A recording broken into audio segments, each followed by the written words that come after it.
which is not near you. We are recording. Hello and welcome. Happy Friday. Thanks for stopping by. Today's episode at Kat's Home Chat, and if we haven't met, I am Kat Chalinos with Ta-Da by Kat, Next Level Staging and Design, where we provide a platform for entrepreneurs, solopreneurs, business folks, and really in January, this is a good start off and great for timing for the holidays, but we are going to be showcasing small businesses, particularly businesses that work from home.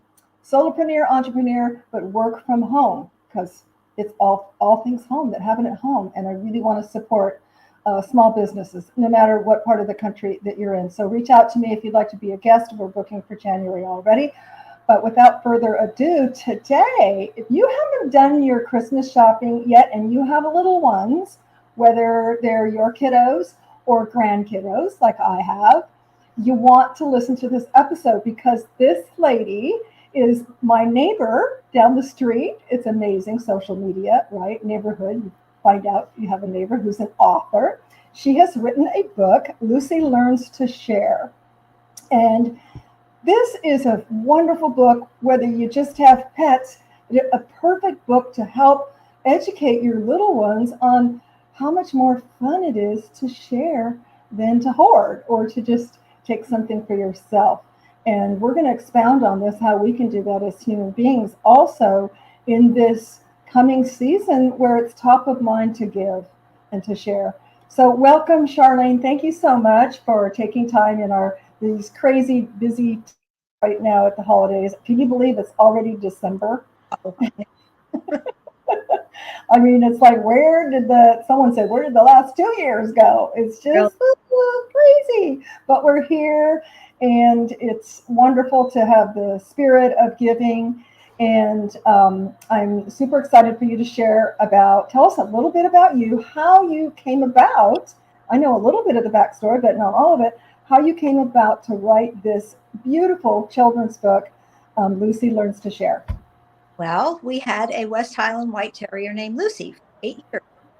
And she used to go to Miss Daisy's dog camp.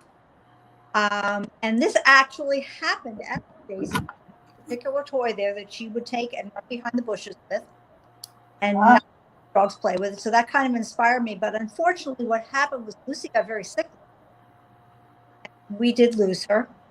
And this became kind of a cathartic effort for me, just to write her story and to pay tribute to her. She was only 8 years old. Longer life. She was healthy and happy through most of it, but things happen. What can you do? But this was a way of saying goodbye to her, but immortalizing her. Sharlene, I'm losing. I think when you move, you're probably going away from the microphone for your phone. We had a little, so Sharlene has to do it on her phone. But yeah, when you move, I'm kind of losing it a little. Okay. So that's beautiful. You know, I think many people anyway out there have a book in them. Everybody, because everybody has a story. Everybody has life happenings, and that's really special, Sharlene, that you started out as a cathartic to kind of keep Lucy's memory and those special moments alive. Right. And I just sent out a couple of letters to a couple of publishers and got a nibble, and here we are. Actually, have it here. Oh, let's see it. Oh, I love it. I love the color. And let's give a shout out to Sarah Gledhill, who did the illustrations. Yeah, the illustrations are adorable. She's actually in London, and we did back and forth by email. I sent her some photos, but I chose her because I like the way she drew dogs. She made them show emotion and drew them with some humor, but they didn't look like cartoon figures. Yes. Yeah. Beautiful that you corroborated. So at one point where you were kind of, writing about this through your journey of healing in the loss of Lucy, at what point did you have that light bulb, like, let me share this, let me put this together in a book and share it with the world? I think, I don't know exactly at what point it came to me to do that, but it just one day just sort of clicked, and I thought, I have nothing to lose, so just like, I love it. You have nothing to lose. So you took action. Yeah.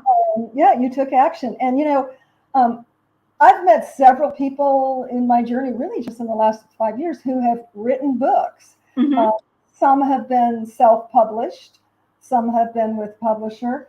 But I think there's room out there for people to, for someone to share. What are the steps? I had one gal. She's like, "Oh, I tried for a year." So you're really lucky that you put the nibbles out there and got This something back. publisher. That's It was a hybrid situation. I made the arrangement with the illustrator. They had some they suggested, and like I said, I looked at different illustrators, and I liked the way Sarah did her drawing. But right. yeah, but That's awesome. Yeah, that's awesome. And it's something that you can, that you did at home, yeah, right? yeah, Yeah, yeah. that you did at This home. pandemic project. There you go. So see, good things can come from not so good things, which Yeah, a lot of people have seen, with the whole reinventing yourself and so forth. And so many people we found with the design entity of our staging company, so many people want help in carving out those special spaces for working at home, whether it's writing a book or doing, what you used to do at an office in a cubicle or an executive desk, doing it from home. So our homes have really become such a sanctuary and really a breeding bed for creativity. And I love that you took your grief, many know, we have 4 dogs at the moment, and we literally have a pet cemetery in our quite large yard. Because they don't, as my husband told me a long time ago, honey, our dogs are probably not going to live longer than us. And when that ran, I was like, don't tell me that. When you lose your first dog, at least for me, it's like, oh my God, and Romeo, our Pomeranian, he was like 13. And it just never clicked because I didn't have that in my bailiwick of experience of losing a dog. So I just, it just took me really, really hard. it's almost surprising how hard it hits you. It really is. It really is. Yes. So what was besides the sharing, and that's a really, really cute story. So tell us a little bit about and how that threads in, without giving it totally away, but for parents who, they need some stocking stuffers, gifts, etc., for kids and grandkids. Tell us about the kind of the message from Lucy starting out not wanting to share at this doggy daycare, and then what happened? Well, another little dog invited her to play with them between her caretakers at the camp. So she came out from behind the bushes with the little ball and learned that when you throws it and you run and fetch it and you race with your little friend, that's a lot of fun. And the idea here is this is a little dog who didn't want to share. And she's in a somewhat, preschoolish situation. Right. And the preschool and kindergarten age group need to learn to share toys with other kids too, so they can relate to this little dog whose little friend shows her that it's more fun to play with someone else than by yourself. Mm, mm. And isn't that a message that every child, and I'm sorry, every adult can, really resonate with? Yeah. In terms of, we might want to, whatever it is, to not share our time or share our resources or our ideas Mhm. or our food or our love or our money. These are all things that we have an opportunity to share at varying degrees, depending on, what we have, but more importantly, what we're willing to share. And like Lucy, we get back so much more when we do share all of those things as humans. And Lucy, and toddlers too. I think it's just a natural instinct. Mine. Yeah. We were listening to backstory of the Beatles, 3 parts. My husband and I, and one of the songs, I think it was George did, me, mine, my. And I thought, me, mine, my. They always came up with, nonsensical things. They just had such magic. But I said, ooh, I think there's some deep meaning there. Me, mine, my. That's the ultimate kind of, ego, me, mine, mine. I keep mine. And, if anyone who's raised or been around toddlers, that's what me, it's mine. Every day. It's mine, you can't have it. And so that's quite cathartic for children and for adults, maybe who haven't experienced that to a vast degree, to go, oh, wow, I was so afraid. And like everything, if we're not coming from love, the opposite of that is fear. Some folks have called that, fear, false expectations about reality. And it's, what is it, the fear? The fear I won't have enough. The fear someone will break it. The fear, I think it's the biggest thing is I won't have enough. Again, whether it's a toddler or an adult. Well, if I give, I've heard entrepreneurs, colleagues talk about, well, what happens if I give my secret sauce away? Right. What if I tell them everything? I share and I tell them everything. That's coming from fear. But the bottom line is nobody has your secret sauce. Well, look, no one is you, Sharlene. No one is you. No one can share and talk about Lucy like you can. Mm-hmm. Right? And no one is you that's had your experiences. So I think when we got it through our heads that there's nothing that there's not an abundance of, and come from a place of abundance. And, that's what Lucy teaches, all the children who read it, is that her fear turned into abundance once she learned that, wow, woohoo, this is much more fun to play and see others have fun, and they'll play with me more. And, that whole kind of cathartic karmic thing that happens, Exactly. Awesome. I don't know where we are on time. Is there anything that I haven't, before we get into a little bit of, take the topic a little sideways, what else would you like to share about the whole process? Like, what was some aha moments for you, Sharlene, when you began, you decided, you made the decision, you know what, I'm going to take this into a book so I can share with others. I guess, let me start with this. What was the hardest part? What was the easiest part? Oh gosh, the hardest part was getting the whole story together and just making a progression from beginning to end and making it make sense to someone. I had a couple of the family.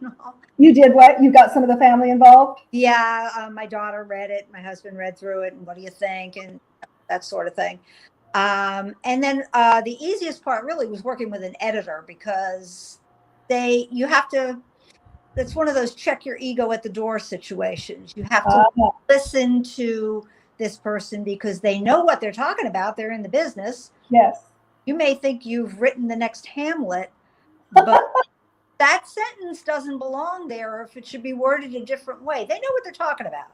Yeah. So, and I was lucky. They're going to check and balance the grammatic. Now, did you ever feel that they took away any creative license to you? No, not at all, because they were respectful of that. Awesome. Yeah, they were very good about that. They kept my, they didn't change the storyline at all. Awesome. Helped me find better ways to say it. Awesome.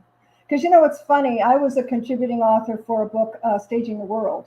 Barb Shore is the creator of Home Staging, who was a guest on our show a couple of times. And originally her publisher wanted me, I had done it in the third person. Okay. My contribution. And they originally thought, no, it didn't. And I know why. It was probably because no one else did it.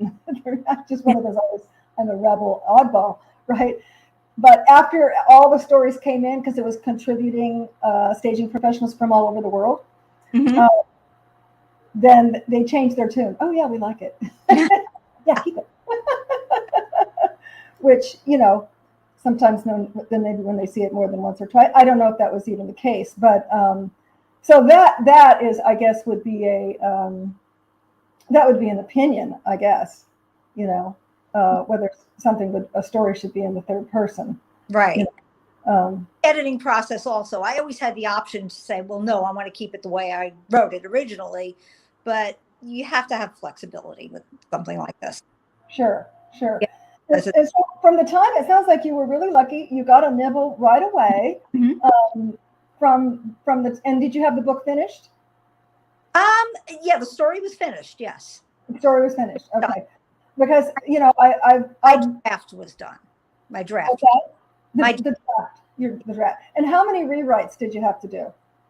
Oh, maybe 2 or 3. Okay. That's not bad. No, it wasn't bad. Well, it's a short story. So. Yeah, short story. Yeah. I'm sure, when you get into something that's quite a bit deeper, it could take a year or longer. But so from the time the publisher said, yeah, this sounds like something we can work with, till the time you had it published. And I know just recently, we'll say that for the end, good news, because there was a paper shortage, right? Well, a little while back, but we've overcome that. Did it take 6 months, 3 months, a year? Approximately 8 months. 8 months. Okay. Yeah, I think I kind of settled on, an agreement with them in March, and we just took it from there. Awesome.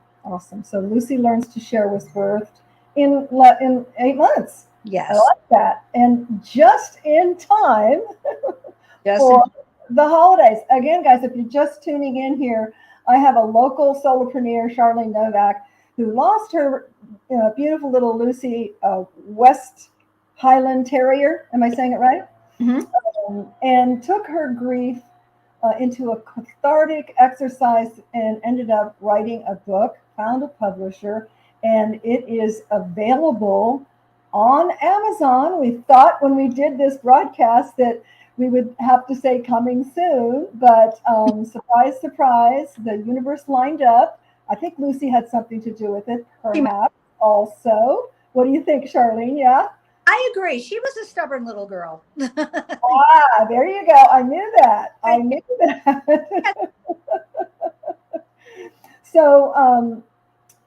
So you can find it. Tell us the places that you can find it, Sharlene, for Christmas. It's the full title is Happy Tales Camper Stories. Lucy Learns to Share, and give you another look at it. Take a picture of that. Yes. Now, if they just put in Lucy Learns to Share, which is a lot easier, would they find it? I don't know. I haven't tried that. Okay. But Happy Tales Camper Stories, right? Happy Tales, TAILS, Camper Stories. And it is on Amazon.com, BarnesandNoble.com. It is also available through local bookstores. We have a really lovely local bookstore right here in the Woodlands. It is called Village Books, and it is at 9955 Woodlands Parkway by the Walmart. So if you're one of those, you want to touch it, feel it, kind of feel the energy of Lucy Learns to Share, you can go over to the local bookstore. If not, Amazon and Prime, or just a click away. Yeah. And what does this book retail for about? $12.99. $12.99. Okay. Perfect stocking stuffer or gift for your kids or your grandkids. Especially if you have one of those kids in the family that tends to hoard the Lego blocks or the Yes, if you've got a hoarder out there, a little kiddo hoarder, who says, me, my, mine. There you go. Siblings, or even if they don't have siblings. I know, Sharlene, you and I chatted before the show. We're an only child. My husband was an only child. And so all the more it's important for only children really to learn about the art of sharing, because they will come in contact at school, other friends, relatives, etc., even if they don't have siblings. So it's even more difficult, and important to get that through to only children, the sharing concept, which could be foreign to them if they've never been exposed to it. Exactly. Yep. Very easy to fall into that spoiled rotten stereotype too. So there you go. So don't just throw stuff at your kids. Guys and gals out there, you want to buy them something meaningful to help you. We will help you parent and be a better parent in teaching your children how to share. And I challenge you out there during this holiday season, because this is our last broadcast. We will be doing a rerun the next 2 Fridays. I challenge you, when you are having fear set in and you don't want to share your time, you don't want to share your resources, your ideas, your food, your love, most important, or your money, think about the lesson that Lucy learned and how much more rewarding and fun and exciting and happy she was when she learned how to share. And as humans, there's just nothing more rewarding than giving of your resources. Time, as I was telling Charlene, is the most valuable. So maybe today you can just give someone 5 minutes of your time, maybe someone you haven't talked to in a long time, or seen, or they've been on your mind, and you give them a call or an email, phone call. I say phone call because we're so digital. We're so digitally connected, aren't we? That sometimes we forget. I know they tell us now, oh yeah, nobody answers their phone. I always answer my phone unless I'm in a meeting. I'm just old school because I've been in sales and marketing for 30 some years. And if I didn't answer the phone, that lead's going to go to somebody else. So yeah, that's just kind of a habit that I've been into. And I like to get things off my plate right away. I don't want to have to call somebody back. Thank you so much, Sharlene. I wish you the best of success in your book. And I know that Lucy is going to energetically be in every book. Are you going to have a book signing, or is there anything we can plug about that? I'm working on that, possibly something at Village Books. Okay. I don't have any firm information on. Okay, well, keep us posted. Let me know, because we'll do a post, and I'll wait to buy my book at Village so I can get it autographed. Absolutely. Because that whole energy of Sharlene and Lucy will be connected to the book and bring lots of good stuff. I know that is so true. Thanks again, Sharlene. Everybody out there, have a wonderful holiday. Whatever you celebrate, make it magical, and be willing to give when you're not getting anything. Whether it's your time, whether it's a meal, a cupcake you share, information, share your information. You'll get it back tenfold. And signing off, if you know anyone who is an entrepreneur, solopreneur, works from home, who'd like to be on the show in January, we are lining up guests, and we'd love to give you a platform too. Until then, I guess I'll see you next year. Bye.